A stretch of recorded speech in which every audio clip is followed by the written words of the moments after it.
working on this blanket.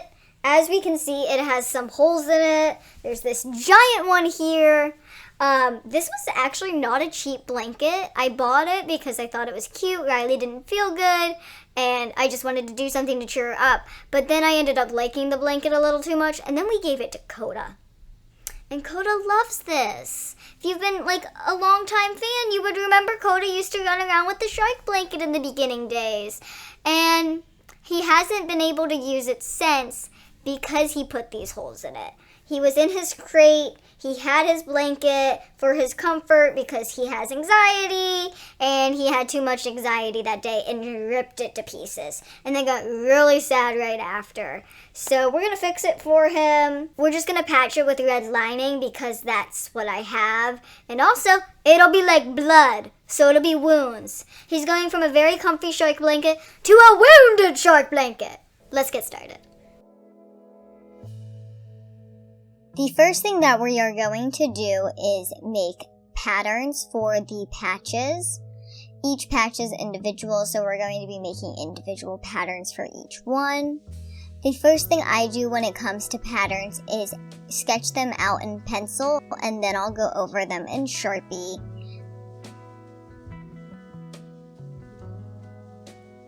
Next, we are doing something that I would say is probably one of the most important steps, which is checking your work. You always want to check your work before making any final adjustments because final adjustments are final and you can't go back, so you always want to check your work before that happens. After going over them in Sharpie, I add seam allowance. For this project, I'm adding about a 1/2 inch seam allowance. That way, in case they go into the machine or I hand sew them, there'll be enough fabric. This hole and the previous hole are going to be double layered patches, so when we come to cutting these, we will be cutting 2 copies of the pattern.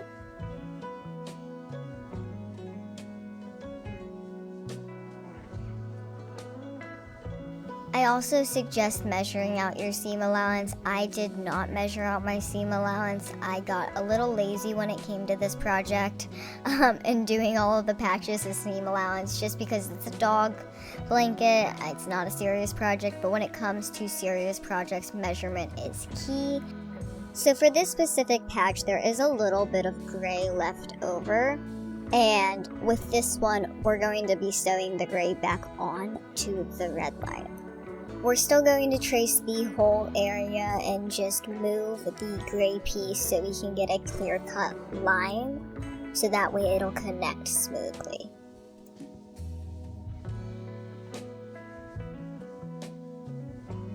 For these next ones, they are holes in double layered areas or very specific areas of the shark, and I can't trace them.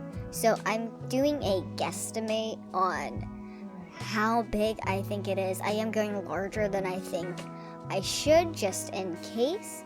And then we're also still adding the seam allowance. We're making the patterns basically all the same no matter what the situation is, just adjusting for the situation.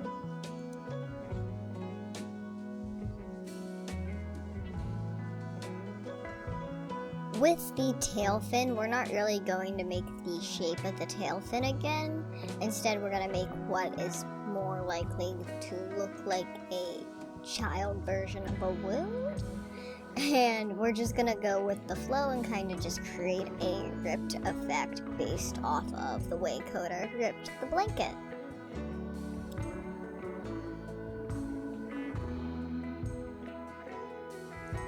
The last fin we are going to make whole again, so we're going to use the line from the original fin and then just trace the ripped up area and then add our seam allowance like normal.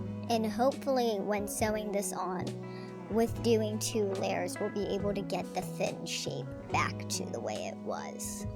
The first step of cutting is marking the pattern onto the fabric. You can do this many ways. You can use chalk, you can use pins, you can use weights. I am using chalk currently for this project. I implore you to use whatever you find the most comfortable.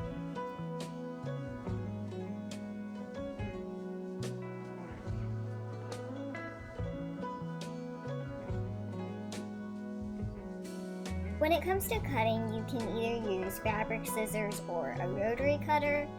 I prefer using fabric scissors, but when doing multiple layers of fabric at once or rounded edges, I prefer the rotary cutter. It's not the best, I'm not the best with it, but it is a clean cut and a sharp edge.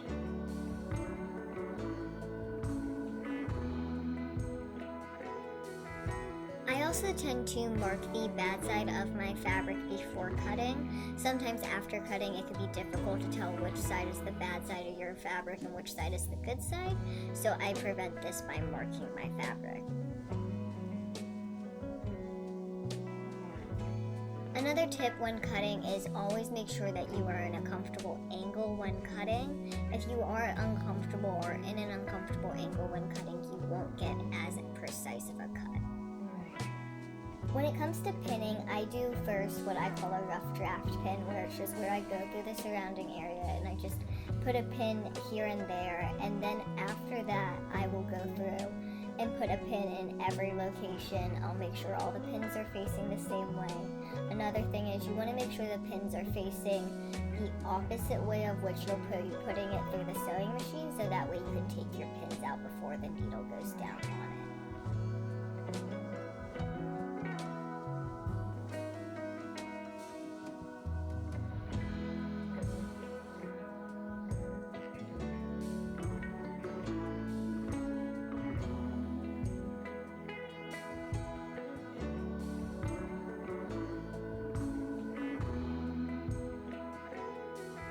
When sewing the double layer patches, you can sew both layers on at the same time, or if you prefer, you can sew one layer at a time.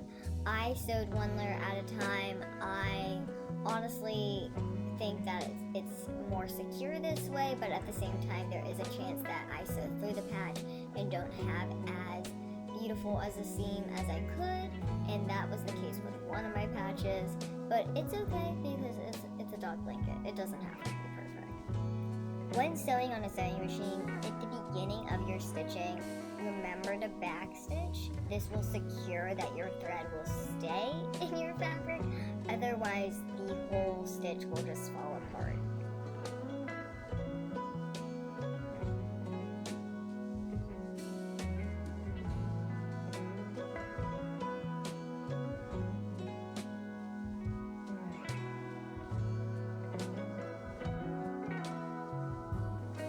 Like I mentioned earlier, pinning the opposite way that you will be sewing is beneficial in the long run because it will prevent you from stopping so much mid-sewing to pull your pins out like I am.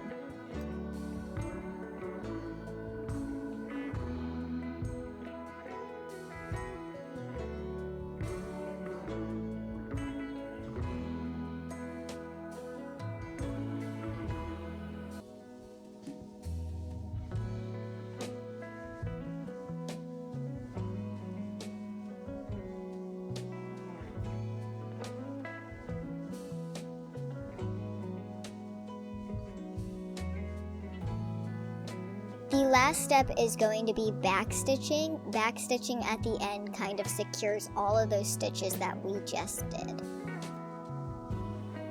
When you're done stitching, the good side will look like this and the bad side will look like this before you take off the seam allowance excess. When you're done sewing the one side, you'll just sew the other side the same way. Try to make sure it lines up as much as possible. And then when you're done, the good side looks like this and the previous bad side looks like this. And now they are both good sides. With the small patch, we followed the same process, except I did not line the patches up as well. When it comes to attaching any of the patches via hand sewing, I'm using a whip stitch, which is where you just go from one layer of the fabric in a circular stitch motion, and I'm doing this all around the patch so that way the gray part of the shark blanket is attached to the red lining.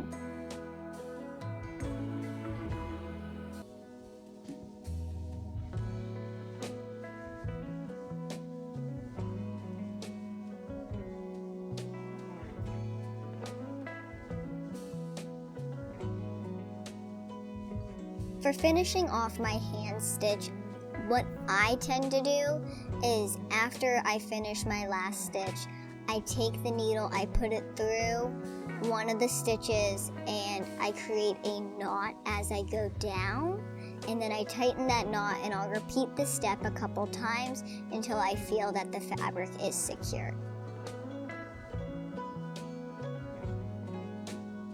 And this is what that kind of stitch looks like when you finish the patch up. When it comes to reattaching the gray ripped pieces, I am using the same exact stitch, I'm doing the same exact technique, except some areas I'm attaching the gray to each other, and other areas I'm attaching the gray to the red lining. When attaching to the red lining, I am going as close to the gray fabric with the stitch as possible to hide the stitch.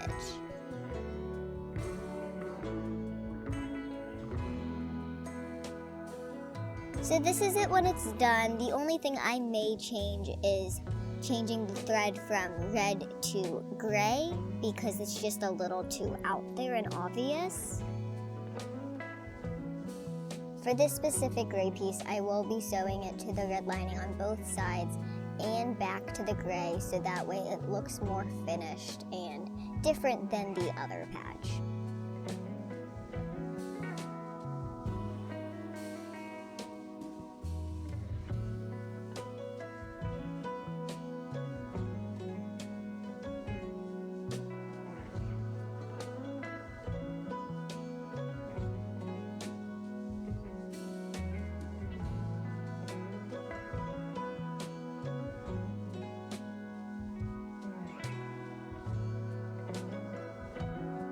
After finishing up all three sides, this is what this one looks like. The next step is patching the hood hole. Although this isn't really a patch and just a simple ladder stitch, I am including it because it was helpful in getting the other patches done. But what I am doing to close this up is I'm doing a ladder stitch vertically and then horizontally, just to kind of connect the pieces back to each other because he really did rip it on the seam line.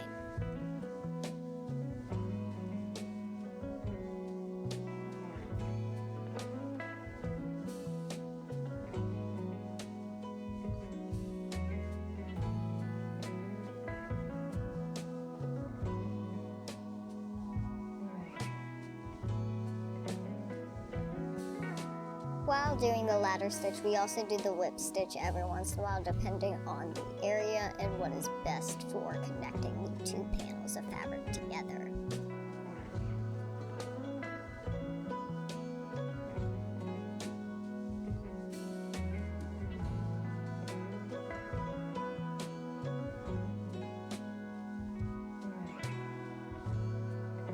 This is the hood when finished. You can kind of tell it's been worked on, but at the same time you can't tell. But you can kind of tell.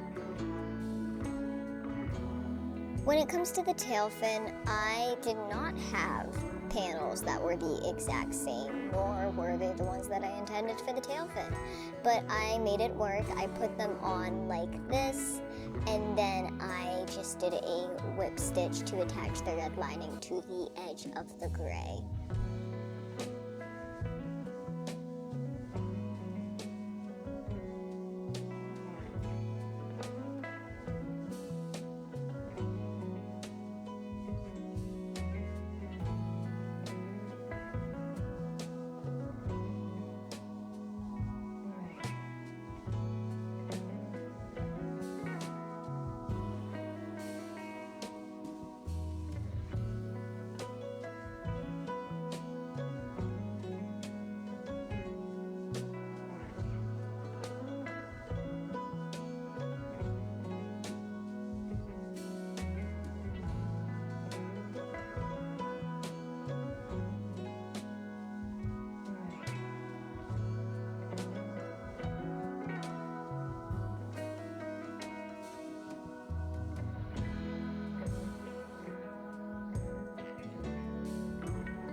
This is what the tail fin looks like so far with the panels sewn on.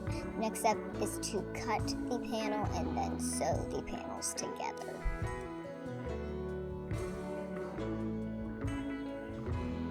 Sewing these sides together, we're just using a simple ladder stitch down the whole way. Since I don't know how far I'm actually intending for this stitch to go or how much we're going to tuck it into the fin, I'm going to sew the whole length. That way we're just secured either way.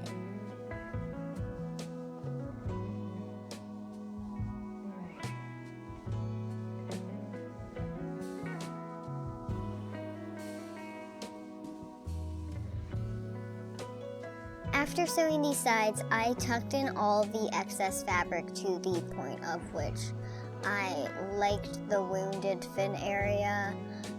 Honestly, I didn't know what to do.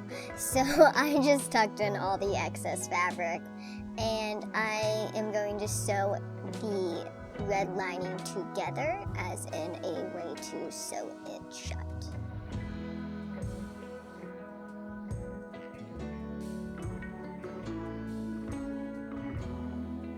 This is what the tail fin looks like when it's all done. As you can see, it is not a repaired full fin, more like a wound, which is what I was going for, and I'm actually quite surprised. The last fin is the fin on the top of the head, and because Koda left this fin partially assembled, we will be reconstructing it to getting it as close to the original shape of the fin as possible. What we are doing is a whip stitch again, connecting the blanket to the lining in order to reconstruct this fin. We're going around the entire thing carefully and precisely, picking as close to the edge of the gray as possible without it fraying.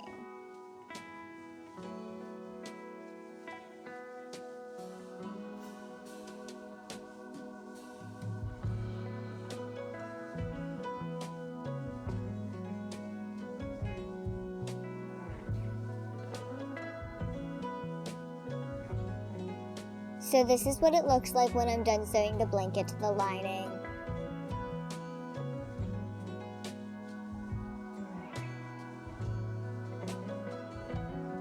To sew the lining together, I did use a whip stitch, and then I went back and used a ladder stitch. Because Koda teared this up before, I just want to make sure that it's extra secure, so I did both stitches.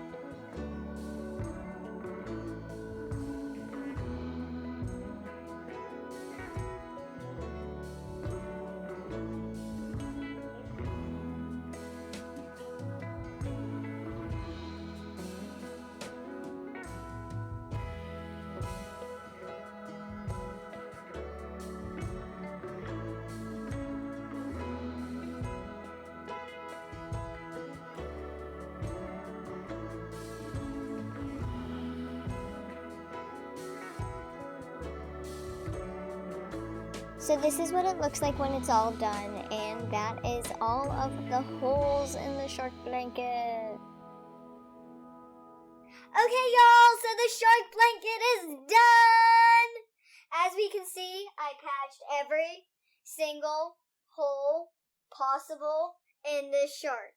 I don't know if Koda's gonna remember this blanket, but I put a lot of work into this.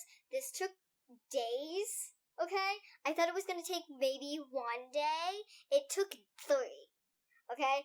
And honestly, if it wasn't so many holes, I honestly would have hand sewed everything, because the hand sewing is much prettier. It's hidden, and, I also didn't sew through the patches. Like on this one, I sewed through the patch on the other side. Sewed straight through it. Didn't think about it. Didn't think to do this side first. Didn't think about how my placement was. So honestly, if it was a blanket for myself or someone else, I'd be a little more disappointed. But it's Koda's, and he's the one that destroyed it. So let's actually see how he responds to the blanket. Koda, do you want to see what I have for you? What's this? What is it? Is it yours? Is it your blanket? Yeah. Yeah? You want to put it on? Yeah. Okay. Give me your hand.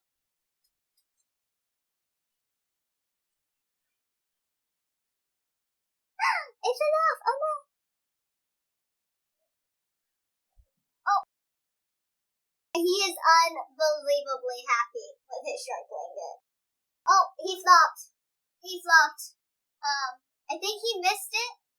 I think he does recognize it. And I think he's very happy that there's no more holes in it, because he used to get really sad and just stick his head in the holes. So I call this a success. I think Koda is very, very happy. But other than that, I think that this could have gone better as a sewing project. But again, it was for him. And look how happy he is. So overall success. Have an amazing day. I hope you enjoyed this video. Let me know what you want me to create next if you have anything specific. Otherwise, I'll just be creating projects for my babies. Have a good one. Bye.